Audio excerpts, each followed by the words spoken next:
Ito mga susunod na araw, marami akong pipirmahan na suspension orders o kaya papipirmahan ko sa aking mga kasama para masuspindi na yung mga opisyal na tiwali dito sa flood control mess. Ang corruption matagal na nangyayari at the deadline is yesterday, sinasabi ko lagi. Namumuro na si Saldico sa flood control scandal. Ayon kay Ombudsman Boying Remulla, posibleng makasuhan na ang dating kongresista. Ika-cancel na rin ang passport ni Ko. Oras na masampa na siya ng kaso. Pero nasaan nga ba siya? Sa isa pang iskandalo, lusot na ang Chief Presidential Legal Counsel ng Pangulo. Pero hugas kamay ang Malacanang sa kanyang pagkaka-absuelto. Magandang gabi, ako po si Pinky Webb. Ako naman si Willard Cheng. At ako si Corina Sanchez Rojas. Sa mga kaibigan nating Maranao, Mapitiya Agabi. Simulan na natin ang agenda. Resigned Congressman Saldico, posibleng kasuhan na sa Sandigan Bayan. Ilang kongresista madadamay din. Pagbasura sa 2016 dismissal order kay Senador Joel Villanueva, sinikreto nga ba ni dating Ombudsman Samuel Martires? Ombudsman Boying Remulla mag-iimbestiga. Malacanang nababahala. Chief Presidential Legal Counsel Juan Ponce Enrile lusot na sa pork barrel scam. Exclusive, dating Justice Secretary Vitaliano Aguirre handa sakaling ipaaresto rin siya ng ICC. Isang opisyal hinihingi rin daw ang tulong niya sa gitna ng flood control probe. Content creator na si Eman Atienza pumanaw na sa edad na 19 years old lamang dahilan ng pagkamatay, suicide ayon sa police report. Atensyon sa screening. Apo ni Manuel L. Quezon kinumprunta ang cast at crew ng biopic tungkol sa dating Pangulo. We're gonna listen to you, but there's a space and time. Jericho, No, sir, because I'm done. TBA Studios dinepensahan na ang pelikula.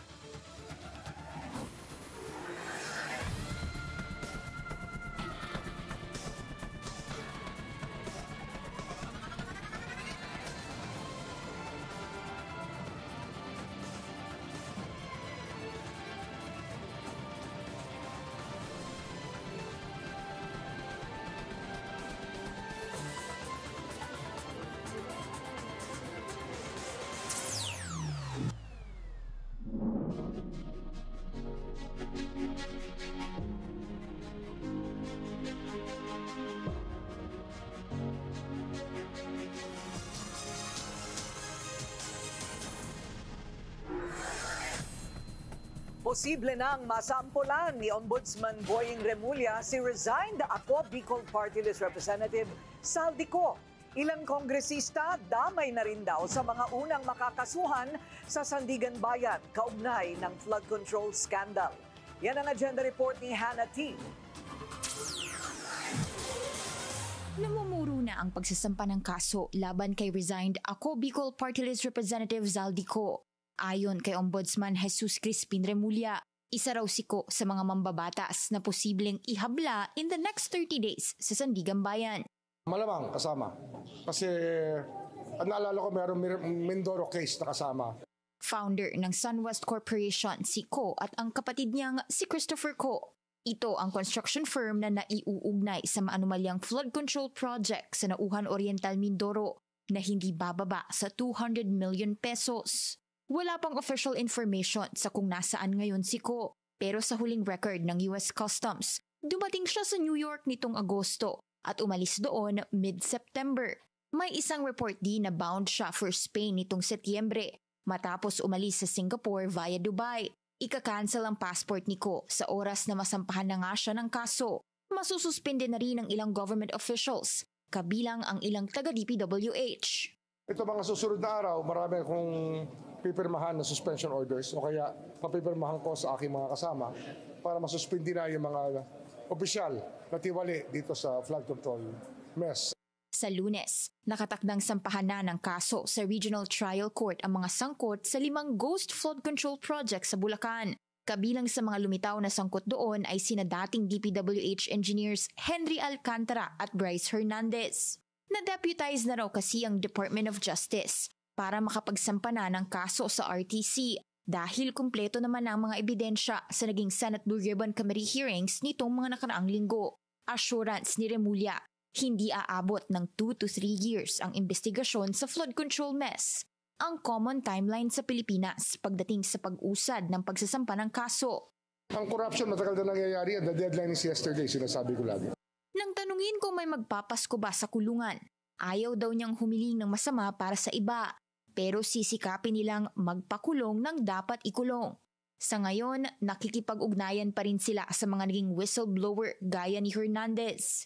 Cooperative witness daw siya at ayaw na raw niyang ipilit ang pagiging state witness. Mahirap daw kasing magbigay ng blanket immunity para sa nasibak na DPWH engineer dahil mag-cooperate man o hindi, sure ball ang conviction niya, lalo na't sangkot siya sa ghost projects. Sumalang sa Senate budget hearing ang ombudsman ngayong araw na hinihiling ang posibleng dagdag sa kanilang 6.3 billion proposed 2026 budget para mas maisaayos ang sistema sa kanilang body. Kabilang dito ang pag-digitize sa kanilang offices at pagtatayo ng additional assistance centers para mas mailapit ang ombudsman sa taong bayan. Sa ngayon, recommended na sa Senate plenary ang proposed budget ng ombudsman at willing din daw ang Senado magbigay ng mga dokumento sa kanila na may kaugnayan sa infra-project anomalies. Para sa agenda, Hannah T., Billionario News Channel. Caught off guard si Ombudsman Remulla ng umano'y secret ruling ng predecessor niyang si Samuel Martires na nagbasura sa 2016 dismissal order laban kay Senador Joel Villanueva. Kaya naman pinaiimbestigahan na niya ito. Nagbabalik si Hannah T. Walang transparency sa ombudsman dati. Yan ang isa sa nakikitang problema ni Ombudsman Jesus Crispin Remulla. Bunsod na naging confusion sa naging 2016 order para i-dismiss si Senator Joel Villanueva kahapon matapos sabihin ni Remulla sa isang interview na hihilingin niya sa Senado ang pag-enforce ng 2016 dismissal order laban sa senador, biglang may lumitaw na may nauna na palang aksyon si dating Ombudsman Samuel Martires noong 2019. Ni-reverse ni Martires ang nasabing dismissal order dahil sa kakulangan umano ng ebidensya. Nag-ugat ang order para i-dismiss si Villanueva noong 2016 sa di umano'y misuse of pork barrel funds noong 2008 nung siya pa ay si Bac Party List representative. Pero sa isang biglang lumitaw na 2019 decision ni Martires, hindi naman daw si Bac ang sangkot sa nasabing misuse, kundi Buhay Party List. Kahapon lang din lumabas sa publiko ang nasabing desisyon. Maging ang media, walang impormasyon tungkol dito. Kasi yung ang issue lang naman kasi dyan, transparency lang eh. Kasi everybody was asking me about serving the order. And when I was there 2 weeks ago, when my first day in the office, I saw some cases dismissed, but not this case. Ngayon ko lang nakita ito. Ani Remulla, dapat easily accessible ang naging desisyon noong 2019, lalo na't matindi ang interes ng publiko sa naging kaso ni Villanueva. Una na niyang itinuring na tila naging secret decision ito. Hanggang ngayon, hindi pa matukoy kung bakit ngayon lang lumabas ang 2019 decision. Hindi ko alam. Kasi nga, ba't hindi alam ng taong bayan? Kahit yung mga tao sa Senado, hindi alam. Pero iniimbestigahan na nila kung may possible violations na nangyari. Yung marami kasing iba't ibang may mga segregation of tasks. Walang transparency nung araw. Isolated ang bawat unit, hindi sila magkakasama nagtatrabaho. Ngayon kasi binabago natin yung sistemang yan. Pinalitan ni Remulla ang Duterte appointee na si Martires bilang ombudsman nitong Hulyo, kasabay ng kanyang retirement. Sinusubukan pa ng Billionario News Channel makakuha ng pahayag mula kay Martires, pero wala pa itong sagot sa amin. Sa bahagi ni Villanueva, una na niyang nilinaw na wala siyang pending admin o criminal case sa Ombudsman at Sandigan Bayan. Una na raw niyang inasahan ang tila posibleng harassment at fake news laban sa kanya. Pag-aaralan pa ng Ombudsman kung dapat pa bang i-reopen ang nasabing PDAF case ni Villanueva, lalo na't higit isang dekada na raw ang lumipas nang mangyari ito. Para sa agenda, Hannah T., Bilyonaryo News Channel. Nakakabahala. Ganyan inilarawan ng Malacanang ang umano'y secret ruling ni dating Ombudsman Samuel Martires na nagbaliktad sa dismissal order laban kay Senador Joel Villanueva kaugnay sa pork barrel scam. Dapat lang din itong imbestigahan ayon sa palasyo. Kung ito po ay mapapatunayang totoo, ito po ay nakakabahala dahil hindi dapat nagkakaroon ng pagdududa ang taumbayan sa ating justice system. Considering na ito po ang isa sa pinakamahalagang ahensya upang maiwasan at matugunan ang issue about sa korupsyon sa bansa. Hindi raw ninenerbiyos ang Malacanang sa isa na namang malawakang protesta kontra korupsyon na ikinasa ng iba't ibang grupo sa November 30. Ayon sa mga organizers, mas malaki at mas matindi ang Bonifacio Day Rally kumpara sa demonstrasyon noong September 21. Hindi man kabado, aminado ang palasyo na may kailangan pa ring bantayan. Kasi yung may mga lehitimo na agenda against corruption, hindi nila gusto na matanggal ang Pangulo. Aus PBBM, hindi iyon ang kanilang agenda. Lagi nila sinasabi to. Ibig sabihin, ang kinakalaban nila dito, corruption. So, alam ng Pangulo at alam din ng taong bayan na ang Pangulo kasama nila sa paglaban sa korupsyon. So, hindi matatakot ang Pangulo. Kaya, ang takot lang natin lahat, sila ay masamahan na masasamang elemento. Na siya maghahasik ng lagim, katulad na nangyari, para may maiupo na kanilang gustong iupo sa pwesto. May pakiusap rin si Yusek Claire Castro sa mga rallyista. Doon sa magrarally sa November 30, kung ang issue lang po nila ay dahil matagal magpakulong, hindi po kasi ganon kabilis, ito from my own point of view as a lawyer, hindi ganon kabilis gumawa ng kaso. Gagawa ka ng kaso, may susulat ka, pero hindi kompleto yung ebidensya. Ano magiging resulta nito? Baka pag na-dismiss, lalo kayo mag-rally, sabihin nyo, nilakad yung kaso. Doon sa mga magra-rally sa November 30, nadinig na po tayo ng Pangulo. Lahat po tayo dito. Ayaw po natin ng korupsyon. Nadinig na po tayo. Hindi pa kaya mas maganda na lahat na lang tayo magtulong-tulungan para iangat na ngayon yung ekonomiya habang busy na po ang ICI sa pag-iimbestiga. Dagdag ni Castro, bukas ang administrasyon sa panukalang magbuo ng Independent People's Commission na mag-iimbestiga sa mga infrastructure project ng gobyerno, lalo na kung makakatulong ito sa ICI na binuo ng Pangulo. Posibleng sumali na rin sa flood control probe si dating Justice Secretary Vitaliano Aguirre. Sa On Point ng Bilyonaryo News Channel, ibinunyag ni Aguirre na may opisyal na lumapit sa kanya at humingi ng tulong para depensahan ito. Pero hindi muna siya pinangalanan ni Aguirre. Di pa kami But you're ready to actually defend this particular I'm ready person? to defend it. And is it a senator, congressman, contractor? DPWH official? Sino po doon? Hindi pa kami sige, okay. I'm not in a position to reveal kasi hindi pa kami Alright. Matagal ng problema ito. Yan ang paniwala ni Bicol Saro Party List Representative Terry Ridon matapos ituring na person of interest si Benguet Representative Eric Yap sa flood control scandal. Sa programang Business 360 ng Bilyonaryo News Channel, sinabi ni Ridon na sang-ayon siya sa desisyon ng ICI na halukayin ang mga maanumalyang infra projects simula pa noong 2015. Hinala niya, dadami pa ang mga sangkot sa korupsyon at damay din dito ang mga banking official. To be perfectly clear, there are many masterminds, not just one mastermind. There will be legislators, there'll be congressmen, senators, and even executive officials here. But I think if they made the mistake, for example, of going through the banking system, the financial system, and AMLC had been able to find that entire paper trail, which I think they had seen in Congressman Yap's money trail within the banking system. I think that is how legislators might actually be linked. Acquitted na si Chief Presidential Legal Counsel Juan Ponce Enrile sa natitira niyang graft cases kaugnay ng multi-billion peso pork barrel scam. Ang desisyon ng Sandigan Bayan sa Agenda Report ni John Manalo. Pinawalang sala ng Sandigan Bayan Special 3rd Division mula sa 15 counts of graft si former Senate President at Chief Presidential Legal Counsel Juan Ponce Enrile at iba pang mga sangkot sa alleged misuse nito ng 172.8 million peso pork barrel.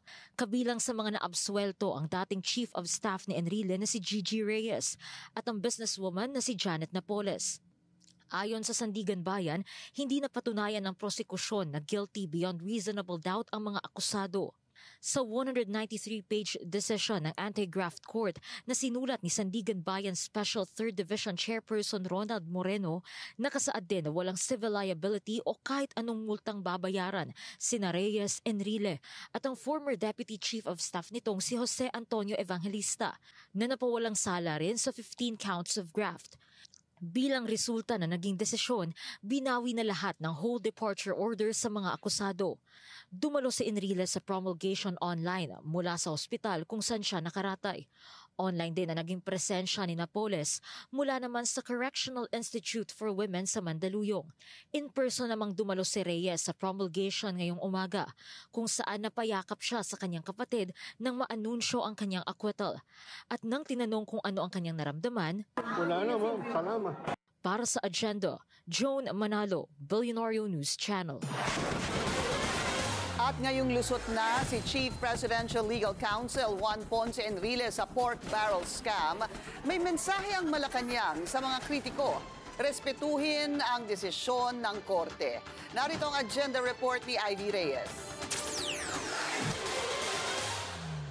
Kahit nakaupo sa pwesto si former Senate President at ngayon Chief Presidential Legal Counsel Juan Ponce Enrile, hindi raw nakisawsaw ang Malacanang sa desisyon ng korte na ibasura ang kaso nito sa mahigit 172 million pesos na pork barrel. Yun nga po ang nais nating ipahiwatig sa taong bayan. Ang Pangulo, ang gusto niya kapag nagsampa ng kaso, hindi mabilisan. Dapat kompleto ang ebidensya. Dahil pagka nagkataon, konti lang mong pagkakamali, especially criminal case ito.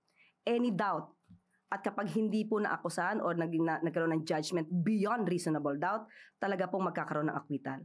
Inanunsyo ng Sandigan Bayan na absuelto na si Enrile, ang Chief of Staff nitong si Jessica Gigi Reyes at Janet Lim Napoles mula sa 15 counts of graft. Nanindigan ng palasyo na hindi dahilan ang pagiging sitting official ni Enrile sa pagkakaabsuelto nito sa Priority Development Assistance Fund o PDAF scam. Paano po tayo makakapagbigay ng anumang impluwensya sa korte? Korte po yan. May separation of powers at kailangan po natin igalang kasi pag hindi po natin ginalang ang mga desisyon ng korte, magiging chaotic country po tayo. Lusot na si Enrile sa lahat ng kanyang pork barrel scam cases kasama ang plunder. Isa siya sa 3 senador na kinasuhan noong Noynoy Aquino administration. Si dating Senador Bong Revilla at Senator Jinggoy Estrada acquitted din sa plunder. Pero may pending graft cases pa si Estrada. Respetuhin ang korte. Ito ang mensahe ng Malacanang sa mga kritikong kine-question ang pagkakaabsuelto ng mga sangkot sa PDAF scam. Gaya ng investigasyon sa flood control projects, tiwala raw ang kailangan ng pamahalaan. Para sa Agenda, Ivy Reyes, Billionaire News Channel.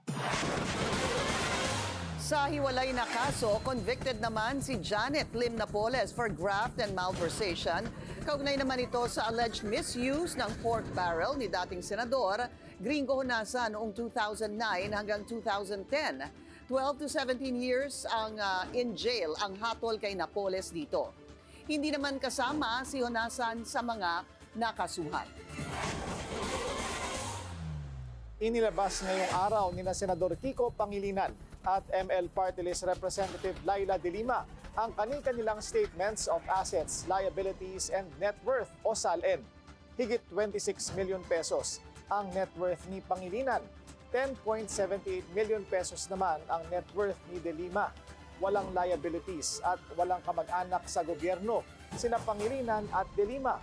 Ginawa nila ang hakbang sa gitna ng mainit pa rin na flood control scandal kung saan dawit ang ilang mambabatas. Unprecedented.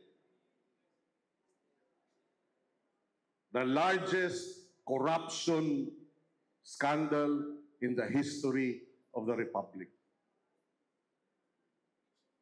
Trilyon. Hindi daang bilyon. Massive. Unconscionable. Unacceptable. Ano ang itinuturo natin sa ating mga anak pag ganito ang sistema?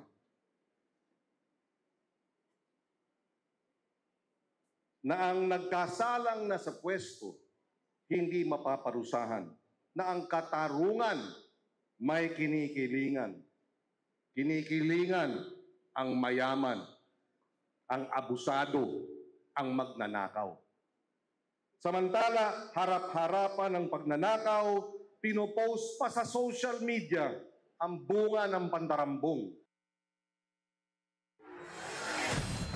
Bago niyan, isinapubliko rin ni Senador Raffy Tulfo at ng kanyang asawa na si ACT-CIS Party List Representative Jocelyn Tulfo ang kanilang joint SALN, ang kanilang net worth higit 1 bilyong piso.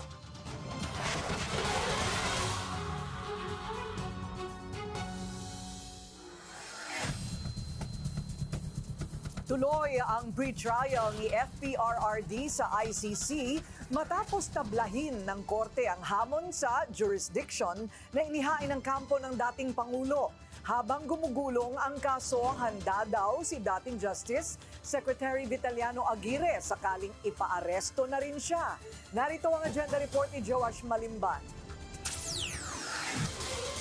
Ibinasura ng ICC ang inihaing challenge to jurisdiction ng kampo ni former President Rodrigo Duterte. Sa isang unanimous ruling, sinabi ng ICC Pre-Trial Chamber na mayroon pa rin silang jurisdiction sa mga krimeng naganap noong state member pa ng Rome Statute ang Pilipinas. Nakasaad daw ito sa Article 127 Section 2 ng statute at mapuputol lang daw ang jurisdiction ng ICC sa mga krimeng naganap matapos ang withdrawal. Sa kaso ng Pilipinas, na-finalize ang pagkalas nito noong March 2019. Matatanda ang ginamit na argumento ng legal counsel ni Duterte ang umano'y pagkawala ng authority ng ICC nang ipag-utos ang isang full investigation noong 2021. Anila, dapat ay state member pa ang Pilipinas bago i-exercise ng ICC ang kanilang jurisdiction. Sagot ng ICC, bago pa man ang full investigation, nagkaroon na sila ng preliminary examination dito. Isang bagay na mariing tinutulan pa rin ng ilang Duterte allies, tulad ni former Chief Presidential Legal Counsel Salvador Panelo. Kasi yung preliminary examination, that is a determination whether or not they can assume jurisdiction or not. Ang sinasabi nila na provision, they can assume jurisdiction if they started the formal investigation. Sinasama nila yung preliminary examination, hindi po pwedeng isama nila yon. Sa programang On Point naman ng Billionaire News Channel, nagsalita na rin si dating Justice Secretary Vitaliano Aguirre. At sinabing handa siya sakaling ipaaresto rin siya ng ICC. Kasama ang kanyang apelido sa isang dokumentong inilabas ng korte kung saan ipinaliwanag ang mga umano'y co-perpetrator ni FPRRD sa madugong gera kontra droga. Paninindigan ni Aguirre, wala siyang ginawang kasalanan at wala raw karapatan ang pamahalaan na isuko siya sa isang foreign tribunal.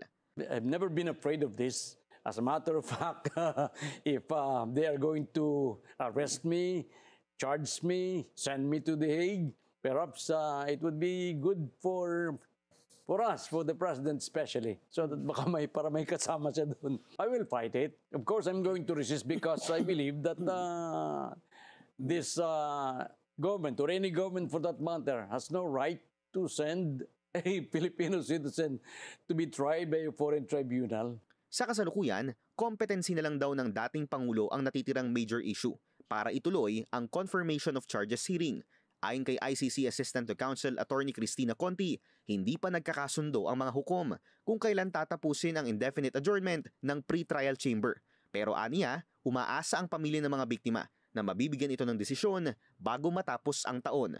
Para sa agenda, Joash Malimban, Billionaire News Channel. Dating Senador Antonio Trillanes may pasabog daw tungkol kay VP Sara. Susunod yan sa agenda.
Traffic check muna tayo ngayong Biyernes sa EDSA Guadalupe. Gapang ang mga sasakyan sa north and southbound lanes. May pasabog na darating na magbubuko sa umano'y malakihang pangungurakot ni VP Sara Duterte. Ayon kay dating Senador Antonio Trillanes, may magsasampa ng isang reklamo at ebidensya na anya'y siguradong magpapatunay ng malawakang anomalya na kinasasangkutan daw ng bise. Ito raw ay malamang na ihahain sa susunod na linggo. Balita ko, meron pa daw kayong hindi pa inilalabas. Meron magpa-file, not necessarily ako, tungkol kay Vice President Sara Duterte, yung sa confidential funds niya. At yun na ang magiging daan para makuha yung mga bank accounts ni Sara. Pag nakita yon, makikita yung dividendo nila from the drug lords. Namin sinasabi ko noon pa, sila magkakapatid, binibigyan sila every 6 months. Tapos, meron pa sila makikitang iba dyan. Makikita nila kung gaano kalaki ang pera na ninakaw ng nila Sara Duterte kasama si Mans Carpio. And we're talking about billions. So it's not just the 160 million It's not. confidential fund. Billions ito. Kailan po mangyayari ito? Pagka na-file na nila, so the Ombudsman, through the Memorandum of Agreement with AMLAC, pwede nila makuha lahat yun. Sa ibang balita, naka-freeze na ang presyo ng mga pangunahing bilihin hanggang sa matapos ang taon. Bahagi raw ito ng mga hakbang ng DTI para pagaanin ang buhay ng mga mamimili sa holiday season. Narito ang agenda report ni Andrea Salve. There will be no price increase for basic necessities and prime commodities until the end of the year.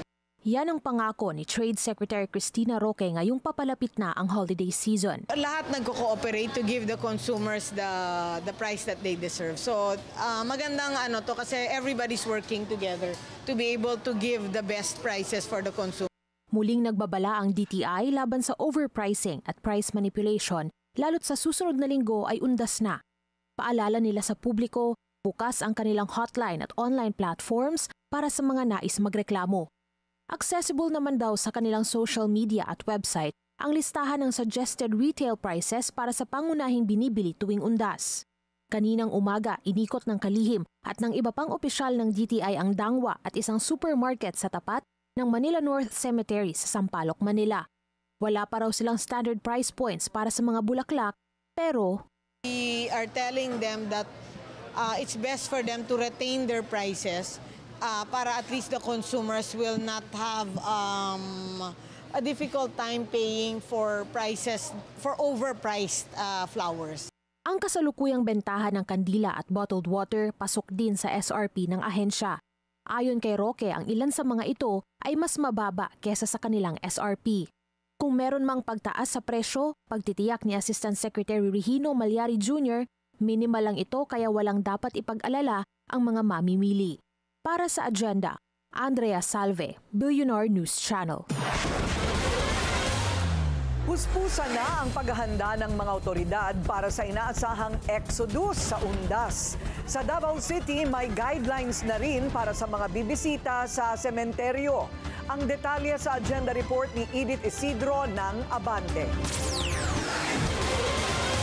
Handa na ang Davao Transport Terminal sa pagdagsa ng mga pasahero para sa Undas. Inaasahan kasing lulubo ang bilang ng mga babiyahe sa probinsya simula Oktubre 31. Based on experience, naagita sa 1,000 to 1,500 bus trips a day or pataas pa do. That is equivalent to 50,000 to 80,000 of passengers a day. May nilabas na din na guidelines ang Davao para sa pupunta sa sementeryo sa Undas.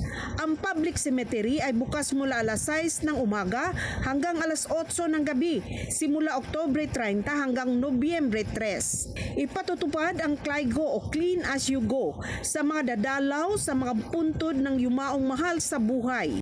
Hinihikayat din ang pagsuot ng face mask para sa mga matatanda nga may underlying illnesses, mga mahina ang resistensya, mga hindi nabakunahan kontra COVID at ang may mga sakit. Maglalagay din ng medical tin para sa medical emergency. Para sa agenda, Edith Isidro, Abante, Davao City.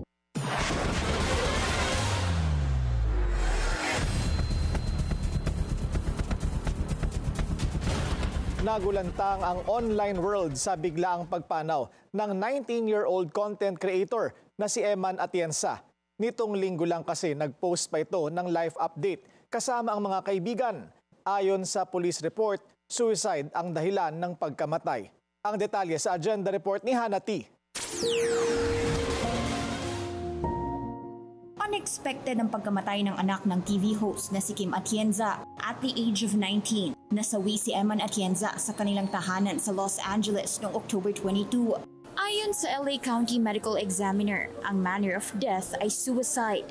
Sa isang Instagram post, hiniling ng Atienza family na sana'y alalahanin si Eman sa kanyang compassion, courage at everyday kindness nung nabubuhay pa siya. Marami raw natulungan si Eman at kilala siya sa pagbabahagi ng kanyang mental health journey. Si Eman ang bunsong anak ni Kuya Kim na kilala sa kanyang online content tungkol sa art and fashion. Dumaan siya sa batikos online matapos ang kanyang naging post tungkol sa kanyang biro sa pagkakaroon ng isang restaurant bill na nagkakahalagang 100,000 pesos. Itinuring pa siyang nepo baby noon. Kalaunan, ipinaliwanag niyang joke ito at aware daw siya sa privileges ng pagiging anak ng mga magulang na may status sa buhay.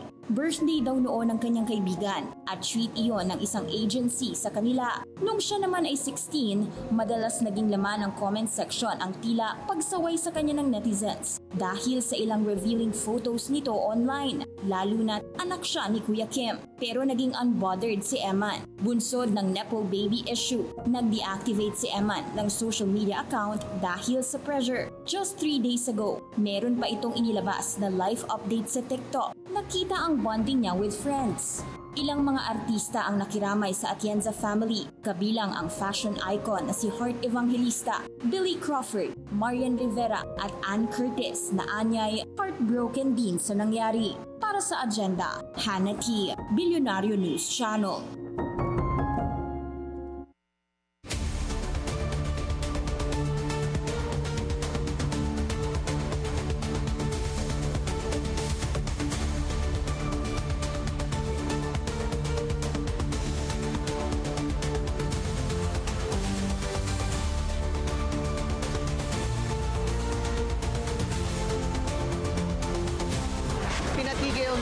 President Donald Trump ang trade negotiations sa pagitan ng US at Canada. Ito'y matapos ilabas ng Canada ang isang ad kung saan sinasabi ni dating US President Ronald Reagan na masama ang taripa. Pumanat din ang Ronald Reagan Presidential Foundation at sinabing gumamit ng selective audio and video ng namayapang presidente ang Ontario government. Pinag-iisipan na din daw nito ang mga legal options. Hindi pa naglabas ng statement ang Canadian government tungkol dito. Mas pinadali ng GCash ang pagbili ng initial public offering o IPO sa mga kumpanya.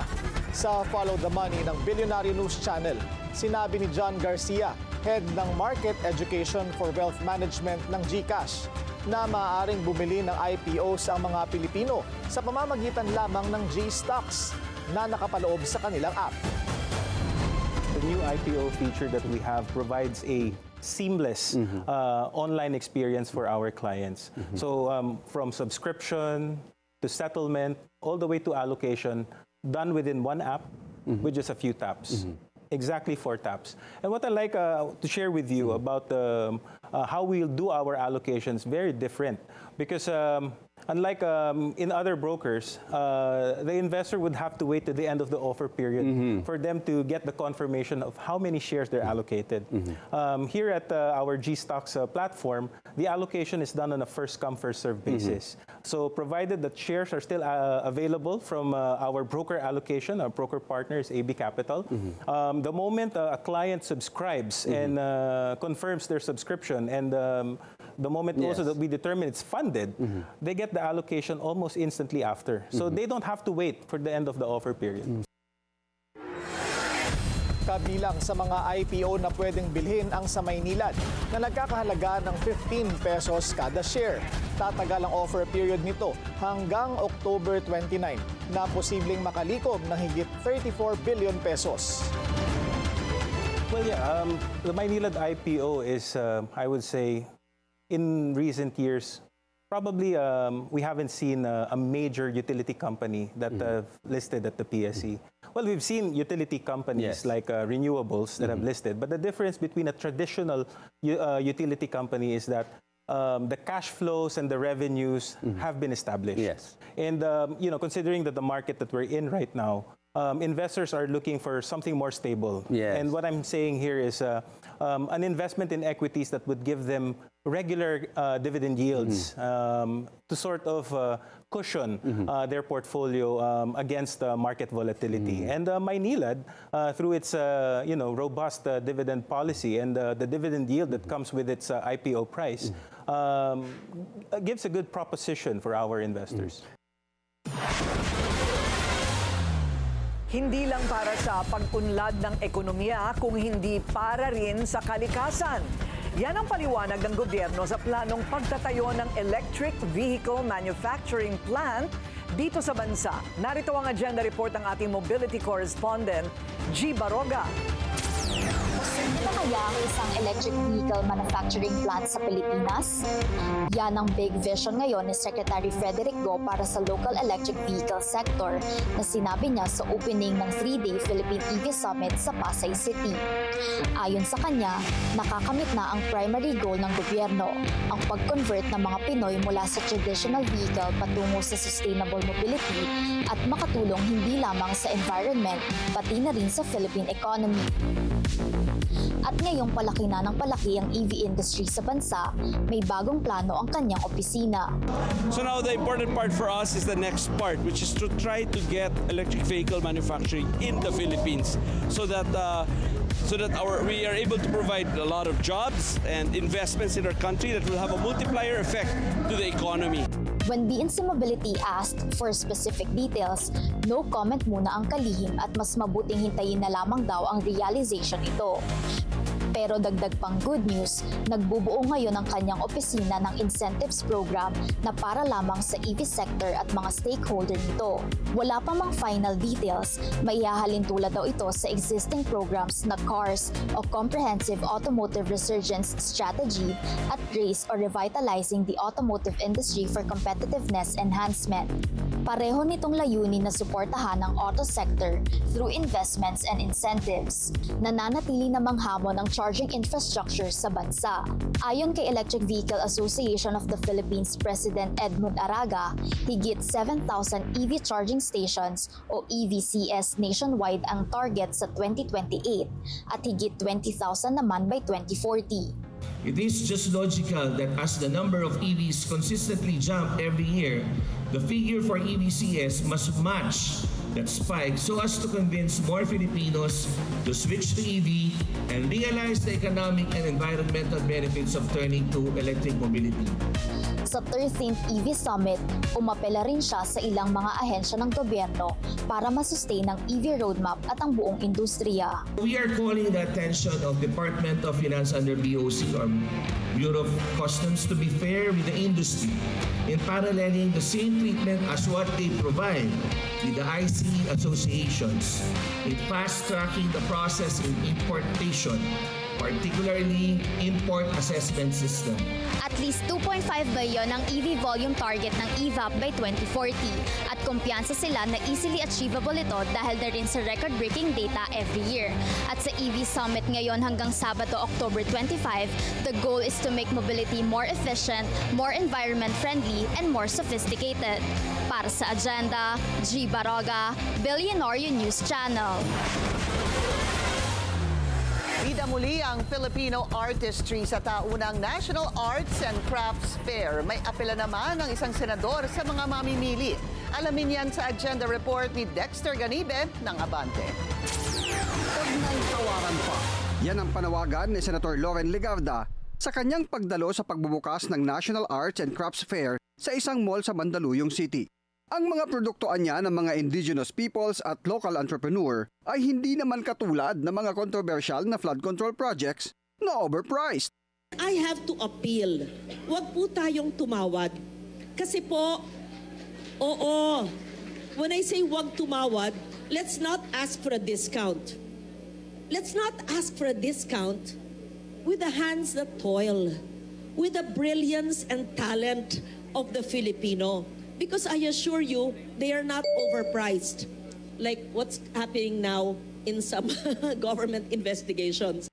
Inilunsad noon pang 2016 sa inisyatiba ni Senator Legarda, itinatampok sa taunang National Arts and Crafts Fair ang mga hobby at obrang Pinoy na nagsisilbing sustainable livelihood ng mga katutubo at mga entrepreneur. Direktang mga manlilikha at mga may gawa ang nakadisplay ngayon sa mga booth at wala nang dinaraan ng middleman. Kaya ang kikitain ay diretsyo sa bulsa ng mga lumahok sa aktibidad mula sa iba't ibang lalawigan. I encourage you to buy. And all of those in the booths, pag sinabi ng ubos, out of stock, huwag kayong papayag. Hanggang 29 kayo, magpadala mula sa probinsya. Tatagal ang Arts Fair hanggang sa October 29. Para sa Agenda, Dexter Ganibe, Abante! PBBM biyaheng Malaysia sa susunod na linggo. Ang dahilan, susunod sa Agenda.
Traffic check ulit tayo sa EDSA Mega Mall Bumper to Bumper. Ang mga sasakyan sa north and southbound lanes. Biyahing Malaysia si PBBM sa susunod na linggo para sa 47th ASEAN Summit. Ayon sa DFA, ilang bilateral meetings ang dadaluhan ng Pangulo simula October 26 hanggang 28 sa Kuala Lumpur. Ilan sa mga tatalakayin niya ay ang Philippine hosting ng ASEAN sa susunod na taon at ang issue ng pambubuli ng China sa West Philippine Sea. I cannot preempt what the President will say at the summit, but broadly speaking, peace and security, maritime cooperation are among the topics that will be discussed. As regards the Code of Conduct, well, as the incoming chair, the Philippines will work with ASEAN member states and China for the conclusion of an effective, substantive, and legally binding Code of Conduct in the South China Sea. Kabilang sa delegasyon ni PBBM sa Malaysia, sina DFA Secretary Maria Teresa Lazaro, Trade Secretary Maria Cristina Roque, DSWD Secretary Rex Gatchalian at Presidential Communications Office Chief Dave Gomez. Matagal nang sinusulong ang nuclear energy sa Pilipinas. Ito ang nilinaw ng DOE matapos ikagulat ng ilang senador ang balitang kabilang na tayo sa mga bansa sa Southeast Asia sa mga nangunguna sa paghahanda para sa pagtatayo ng nuclear power plant. Yan ang agenda report ni Dexter Ganibe ng Abante. Nagulat si Senator Pia Cayetano sa nabasang headline online na ang Pilipinas ay isa sa front-runner ngayon sa usaping nuclear deployment sa buong Southeast Asia. Kaya sa pagdinig ng panukalang budget ng Department of Energy, hindi maiwasang ungkatin ni Senator Pia Cayetano ang issue. Paano nangyari yun? Overnight, naging front-runner tayo? May ginawa tayong mga groundwork natin? A year and a half ago, we have done nothing. Nothing! And then now we're on the forefront. Ang galing talaga natin! What happened? Who can update me? Kaninong PR yun? Paglilinaw ni Energy Secretary Sharon Garin, hindi PR ang pangunguna ng Pilipinas sa pagsusulong ng nuclear energy sa rehiyon. 2022 pa niya nagsimulang sumigla ang pagsusulong ng kagawaran para buhayin ang nuclear energy sa Pilipinas. Paliwanag niya, mayroon ng nuclear division sa Energy Department at nailatag na ang nuclear roadmap ng Pilipinas. May batas na rin daw para rito. May kanya-kanyang aktibidad ang iba't ibang ahensya ng gobyerno para maitaas ang kamalayan ng mga Pinoy sa nuclear energy. At sumailalim na rin sa review ng International Atomic Energy Agency ang programa kung saan nabigyan nito ng good grades. Why are we considered nauuna sa Southeast Asia? Because we have been steady. Indonesia at one point was ahead of us, but hindi steady kasi their legislative medyo binawi ulit yung authority. Vietnam is also getting ahead also, but it depends on the year na rin or depends on the country. But comparatively, we are ahead of the rest with the rest of the countries in Southeast Asia in preparation for building the power plant. Hindi po yan PR, ma'am, totoo. Ikinatuwa naman ito ni Senador Pia, maging si Senador Win Gatchalian na mangha at kasama na ang Pilipinas sa Board of Governors ng International Atomic Energy Agency ngayong taon hanggang 2027. Medyo impressive yun, ha? Kahit na nasa board tayo ng International Atomic Energy Agency. Although it's my staff just told me DOST ang nakaupo. Yeah, but still, no, as a country, that's quite an honor to be part of the Board of Governors. Akala ko talaga PR, but with very straight to the point responses, I'm happy to note na you seem to have made a lot of progress. Kasama sa 3.8 billion pesos na panukalang budget ng DOE sa susunod na taon ay may nakalaan para sa nuclear energy research. Para sa agenda, Dexter Ganibe, Abante. Dismayado ang ilang senador sa pagkaantala ng kauna-unahang pamumuhunan ng Maharlika Investment Corporation. Babala pa nila posible itong maging banta sa national security. Alamin kung bakit sa agenda report ni Hannah T. I thought we were celebrating na mababa yung nakuha natin. 'Di ba? Nakatipid pa tayo. Napakagaling ng Maharlika team dahil nakatipid tayo, nakakuha tayo ng discount. Pero wala pa pala. We are supposed to get... Parang nabudol yata tayo eh. Hindi pa pala taga sa bato ang inaasahang kaunang investment ng pamahalaan sa pamamagitan ng Maharlika Investment Corporation. Ang plano, bibilhin ng gobyerno ang 20% stake sa National Grid Corporation of the Philippines o NGCP bilang kauna-unahang malaking investment ng Maharlika mula nang mabuo noong 2023. Pero sa gitna ng pagdinig sa Senado, kinumpirma ng energy officials na hindi pa ito nangyayari. Ang NGCP ang may kontrol sa buong power transmission grid ng bansa. Ibig sabihin, wala pa ring eyes and ears ang pamahalaan sa nag-iisang power grid operator ng Pilipinas. As per our conversations with MIC, Mr. Chair, wala pa yung, how do you call it, the contract itself. There was a irrevocable letter of intent or... Ayon sa mga mambabatas, mahalaga ang stake ng Maharlika para magkaroon ng bahagi ang gobyerno sa desisyon ng NGCP, lalo na't malaki ang pag-aari dito ng isang state-owned company mula China. Especially with the precarious situation in the West Philippine Sea, we know for a fact that big share is owned by the State Grid Corporation of China. Yun ang worry namin dito no? Na with one flick of a switch, baka pwede tayo maparalyze Sana yun yung those are the things that hopefully will not happen. Babala ng mga senador, may tunay na epekto ang pagkakabinbin na ito sa national security at sa kung saan mapupunta ang public funds. I'm not looking at making money out of it. I'm looking at securing the country. No? So that's the whole point. But I was surprised na wala pa palang ganun. Ayon sa Energy Department, hindi pa sila nakakatanggap ng official communication mula NGCP tungkol sa pagdagdag ng mga kinatawan ng Maharlika sa board. Kaya wala pang pwesto o boto ang pamahalaan sa mga desisyon ng grid. So far, we have not gotten any official communication regarding that we have two new members of the board. There's supposed to be 12 and an additional 2 to accommodate Maharlika. As concessionaires. Ipinaalala ni Senator J.V. Ejercito na nagsimula ang problemang ito noong early 2000s nang minadali ang privatization ng NGCP sa ilalim ng Electric Power Industry Reform Act of 2001. Kaya hinihimok ng mga mambabatas ang Energy Department na tutukan ang usapin dahil hindi lang ito simpleng business deal, kundi isang isyung may bigat sa enerhiya at national security. Ang deal para maka-acquire ng 20% stake sa NGCP ay inilahad noong Enero. Para sa agenda, Hannah T., Bilyonaryo News Channel.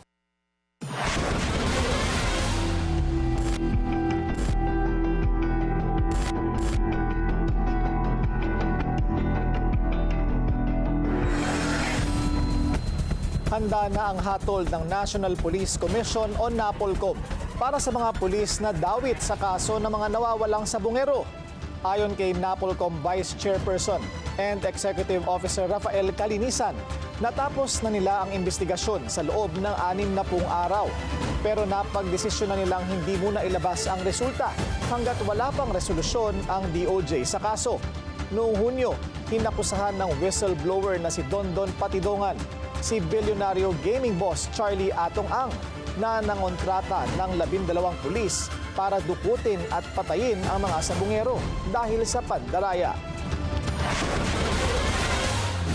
Ilang pang ghost projects na diskubre ng COA.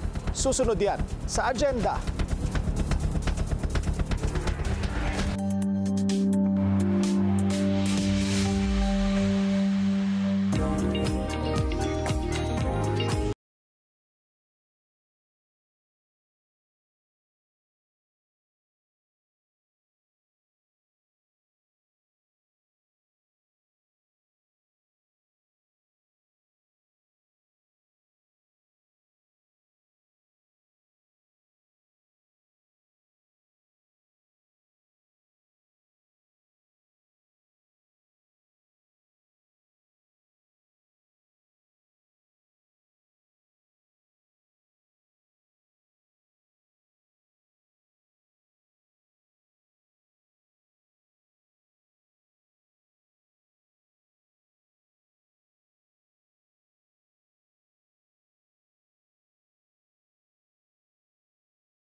Isa pang traffic check ngayong Friday rush hour. Sa EDSA White Plains, moderate to heavy ang daloy ng mga sasakyan sa north and southbound lanes.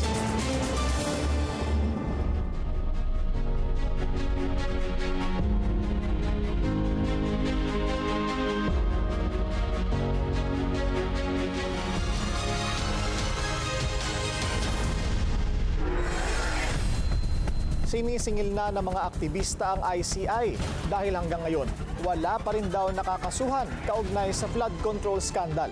Ang sagot ng Malacanang, maghintay. Yan ang agenda report ni Ivy Reyes.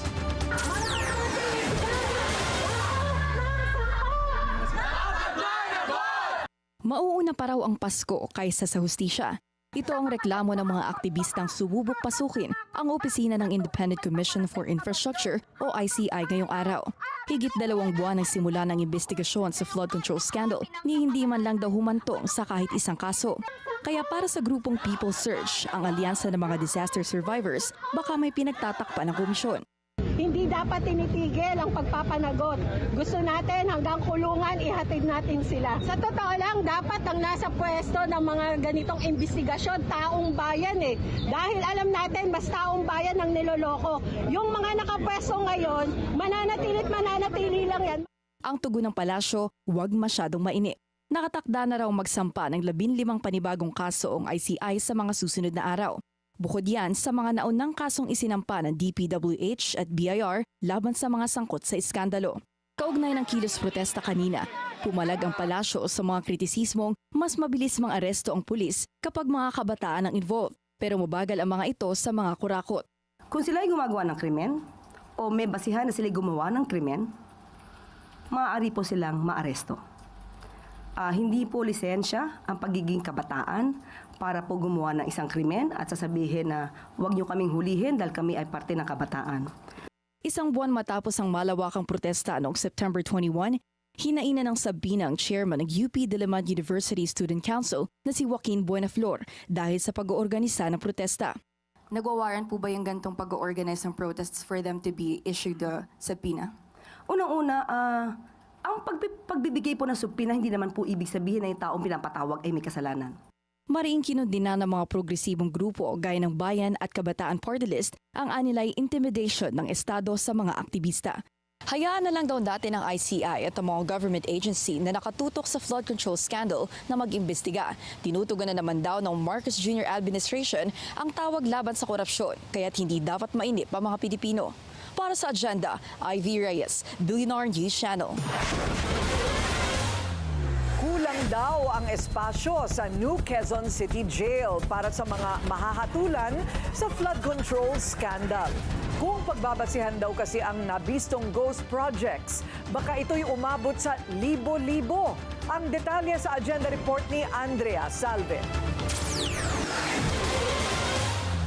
Hindi raw sasapat ang New Quezon City Jail sa Payatas para sa mga inaasahang makakasuhan kaugnay sa flood control scam.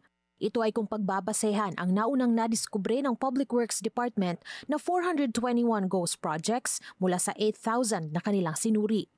Hindi man tinukoy pero meron na raw projects na na-classify as priority ang Independent Commission for Infrastructure. Isang kaso lang, halimbawa. Ilan ang involved dyan? Sino-sino yan? Kung may rig bidding pa yan, ang dami mong isasama riyan. So, kada isa, 10 na lang minimum. Ay kung 421 yan, times 10. Oh. Kulang. Ininspeksyon ng ICI ang detention facility ngayong araw kasama ang Interior Department. Ayon kay DILG Secretary John Vic Rimulya, ito raw ang pasok sa requirement ng Sandigan Bayan in terms of distance. Meron itong 10 higaan sa bawat silid na nasa 108. Dadalhin din daw nila ang anumang medical equipment na kakailanganin para walang hospital arrest excuse ang mga mahahatulan. Napakita po namin na handa kami, handa ang pasilidad. We will make sure that there is enough for indictment. And we will make sure that our evidence is based on fair assessment. We will observe due process, and we will prosecute and not persecute. Una nang sinabi ni Ombudsman Jesus Crispin Rimulya na within 30 days may makakasuhan ng mga mambabatas at dating DPWH officials na sangkot sa flood control scam. Kapag naisampa na ang mga kaso, ayon sa ICI, Sandigan Bayan na ang bahalang humatol. Para sa agenda, Andrea Salve, Billionaire News Channel. Nagsumite ang COA ng 4 pang fraud audit report sa ICI. May nadiskubre na naman kasing ghost flood control project sa Bulacan at ilang proyekto na hindi malinaw ang mga detalye. Nagkakahalaga raw ang mga ito ng higit 309 million pesos at nasa ilalim ng DPWH Bulacan 1st District Engineering Office. Sangkot umano sa mga proyekto ang Sims Construction Trading, LRTK Builders, M3 Construct Corporation at Darcy & Anna Builders and Trading.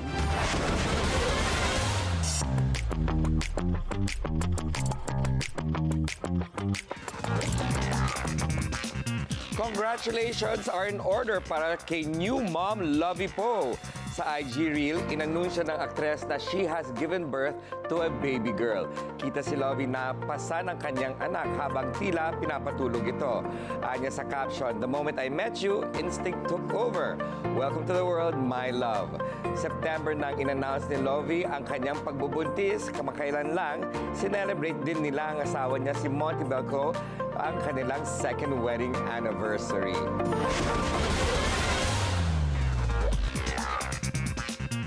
The Philippines recently achieved another milestone sa pageantry thanks to Emma Tiglao. She was crowned Miss Grand International 2025, marking the first ever back-to-back win para sa Pilipinas.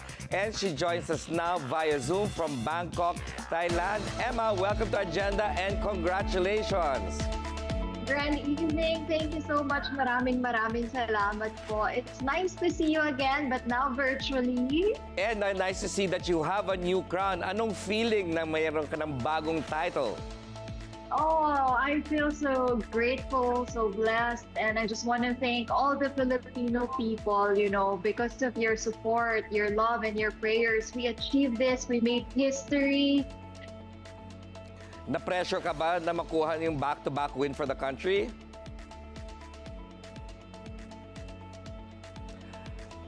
I think we'll go back na lang dyan sa atin live mamaya kay Emma Tiglao. Ayusin lang natin ang linya. A shocking health reveal mula kay Kim Kardashian. Ayon sa reports, na-diagnose ang media personality na may brain aneurysm. Inanunsyo raw niya ito sa teaser ng bago niyang season sa kanyang reality TV show na The Kardashians. Ipinalabas ng teaser na sa streaming platform na Hulu.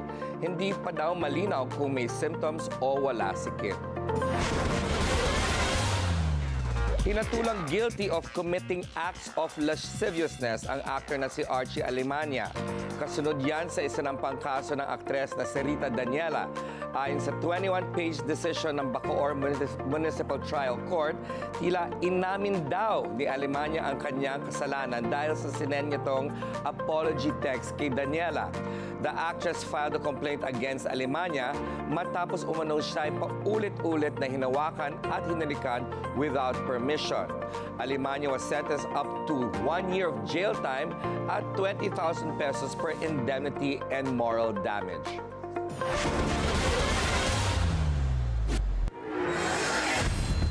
Apo ni Manuel L. Quezon nagalit sa cast at crew ng pelikula tungkol sa dating Pangulo. Susunod yan sa agenda.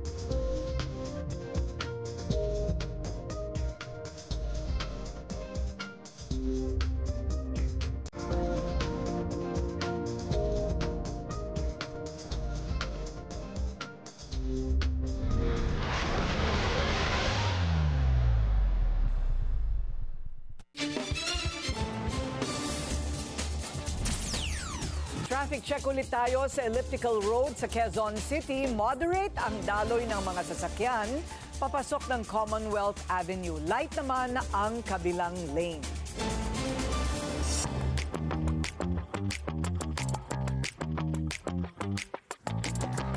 Balikan natin ang newly crowned Miss Grand International 2025, Emma Tiglao, via Zoom sa Bangkok, Thailand. Emma, you're back.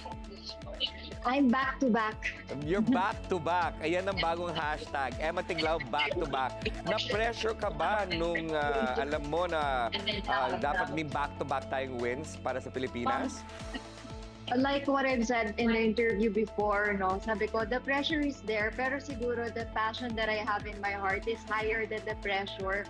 Parang siguro mas kailangan ma-feel mo muna yung pressure para pag na-feel mo na yung pressure, ma-let go mo na siya after that. Kasi pag hindi mo feel yung pressure sa una, parang mas mahirap, mas nakakakaba, mas hindi mo magagawa yung best mo kasi parang feeling mo dun ka nakafocus na parang hala, anong gagawin natin. Pero pag tinanggap mo na yung pressure, after that, magle-let loose ka na and then you will focus na on the competition. You will just enjoy, which is yun naman yung ginawa ko with Miss Grand. I just enjoyed every moment, every part of the competition. Mukha naman nag-enjoy ka dyan, Emma, at pinag-uusapan ang iyong winning walk. Ilan buwan mo pinactice yung mga walk mo dyan?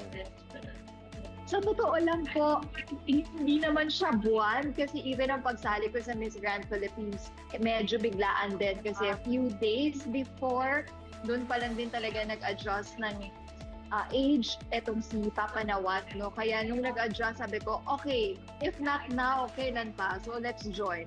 So I think muscle memory na lang din po talaga siya kasi since I was 13, I'm joining beauty pageant So nandun, I'm happy and grateful that I have Mommy G, my pasarela trainer na talaga namang nandiyan along the way, along the journey.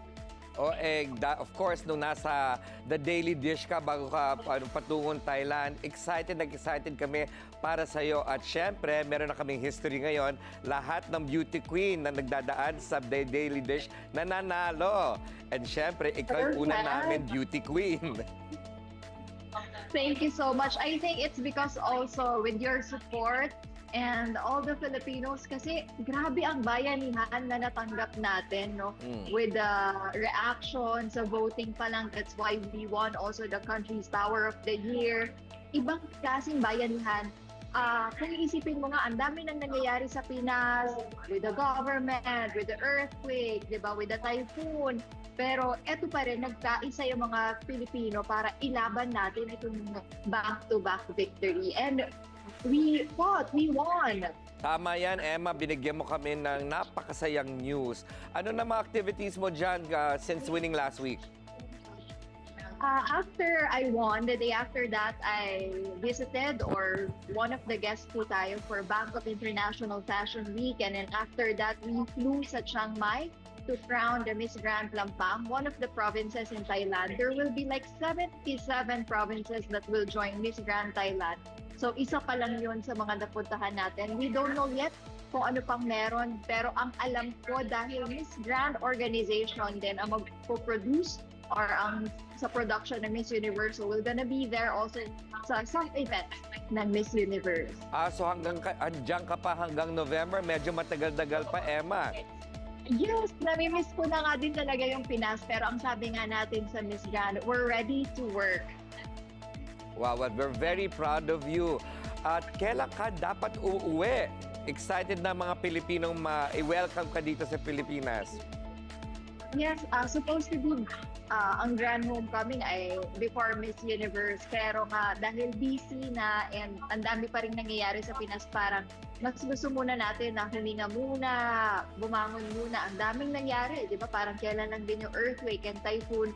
So, hinga-hinga muna. Siguro mga last week ng November, doon magaganap yung ating grand homecoming. Last question na, Emma. Meron ka bang message para sa ating mga kababayan sa Pilipinas? I just want to say thank you very much. Big appreciation po sa lahat ng mga tumulong, sa lahat ng mga bumoto, sa lahat ng lumaban kasama ko. Maraming salamat po. Lagi ko sinasabi na yung laban na meron tayo dito sa Miss Grand, hindi lang po ako yun, kundi dala-dala ko po kayo. Dahil sa inyong bayanihan, nailaban po natin. Maraming salamat po. And I can't wait to see you there in the Philippines. Maraming salamat. Maraming salamat. Mabuhay ka, Emma. Miss Grand International 2025, Emma Tiglao. Thank you! Joke lang pala itong hirit ng apo ni Manuel L. Quezon nang maglabas siya ng sama ng loob tungkol sa biopic ng kanyang lolo. Kuha sa video ang isang netizen na mainit na sagutan sa talk-back session sa screening ng pelikula kagabi. Nagsimula ito nang tanungin ni Ricky Avencenia si Direk Gerald Tarog kung political satire ba ang film. Sagot ng direktor, yes, but the topic serious. Hindi ito kinatuwa ni Avencenia. So, ibig sabihin, na sinanaulaan nyo ang alaala ng aking lolo. That you did not do him right, and that he does not have the moral nor the artistic integrity to stand by this product. So, huwag natin magpapaniwalaan. Joke pa na ito.